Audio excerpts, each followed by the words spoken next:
It's another Hungarian Grand Prix here in Budapest, Hungary, and with me is legendary Hungarian journalist Andrew Frankl. And Andrew, first question, what's the T-shirt all about? Well, the T-shirt is about Lenin, and Lenin, of course, in 1986 was still very much in demand, dare I say command, because this place was still occupied by the Russians. The Russian missiles were literally 2 miles down the road from here. When Bernie wanted to send up a helicopter, the Russian general said, "Niet," because we cannot have the imperialists looking at our rocket base. Currently, there's a supermarket there, so things have changed somewhat.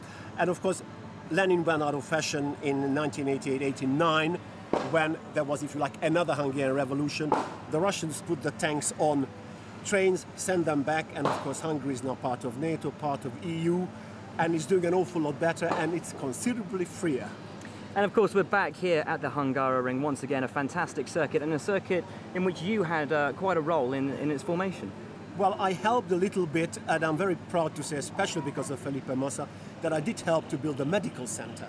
And Formula One was completely green, completely new to these perfectly nice people, and they said to me, well, what do we do? I said, look, whatever you do, make sure there's a helicopter, and make sure that within 4 minutes it can get to the nearest hospital.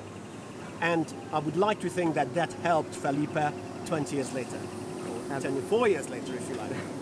Absolutely. Now tell me, what is it about Hungary that means we keep coming back here in Formula One? Because out of all of the race circuits around the world, it's one which I think, I'm right in saying, has been the only one over the last 25 years that really, apart from Monaco, that we've consistently come back to. Well, I'll probably get lynched for this, but I've interviewed Bernie before, a number of times, on this subject, and I said, what is it? And he looked at me and he said, we like it here. And if Bernie likes it somewhere, he stays there. And he's here, and as far as I know, they'll be for another 4 or 5 years. He loves the people, he loves to come here, he loves the adulation, there are stamps, Bernie stamps, there are Bernie statues, a bit like Lenin, I suppose. Excellent, Bernie Eccleston like Lenin.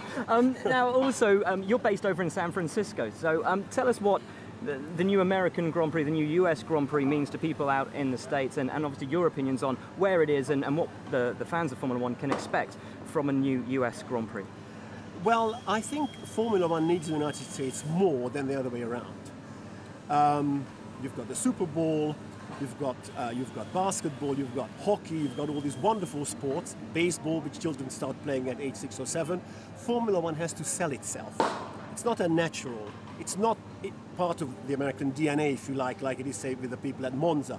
And the tifosi will go crazy. The Americans will say, well, who are these funny guys with these funny names? So someone like Jamie Alguersuari, or let me give you another example. Michael Schumacher checked into the hotel in 2000. A nice hotel, and he said, hello, my name is Schumacher. And the guy said, how do you spell that?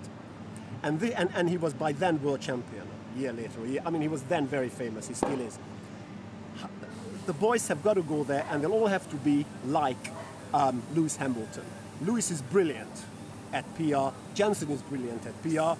Some of the other guys are not so brilliant at PR, and in America, as you know, you have to do your PR bit, otherwise you're dead in the water.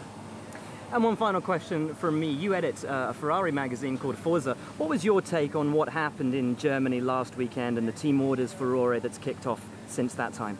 I think there's an awful lot of double talk, because some of the people who've been slagging off Ferrari have been just as guilty over the years. I think that all teams, again sticking my neck out, have either cheated or cheating or would like to cheat. So there's nothing new in it. They were clumsy at cheating. And also I do believe that they haven't read the script. They did not expect to be first and second. And because of the whole Felipe situation, they should have allowed him. They should have allowed him to win. It would have been a happy end. It would have been glorious for the team.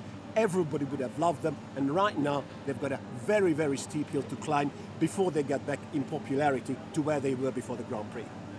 Andrew, thank you very much. Thank you.